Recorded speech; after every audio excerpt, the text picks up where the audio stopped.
Implementasyon kan MECQ sa syudad ni Naga pinalawig pa. Uyaan report. Dawa nagbaba na subuot ning dikit ang numero kan mga naiirehistrong kaso ng COVID-19 sa Naga City.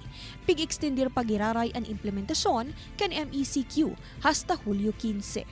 Ini katakod kanagin anunsyo kan gobyerno nasyonal sa paagi kay National Interagency Task Force kasubanggi.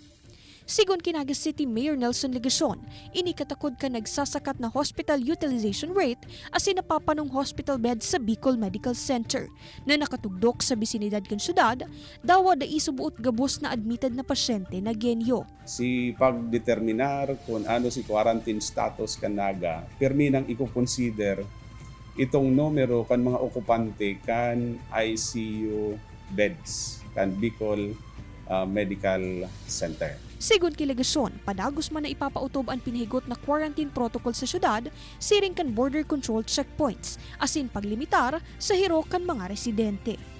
Alagad kan haputon si Legacion kung kakayanin pa ba kan budget asin resources kan syudad ang nagpapadagos na MECQ. Nakakaya pa man. Pero siyempre, pag nagparahaloy na arog ka ini asin naglala, may strain ng gayo si resources. Ang residenteng si Gilbert, aminadong grabe na ang sakit ninda sa mas hababang quarantine classification, asin urog pa subuot ngunyan na mas pinalawig pa ang MECQ. Sasakitan kami ngunyan ta, araw kanin nangyayari sa si mga dati ming ginagibo din na nagigibo ngunyan. Sa ibong man kaini, padago subutan paglaong ni Gilbert na maibalik liwat ang dating quarantine classification kung magkakaigwang disiplina ang mga namamanwaan.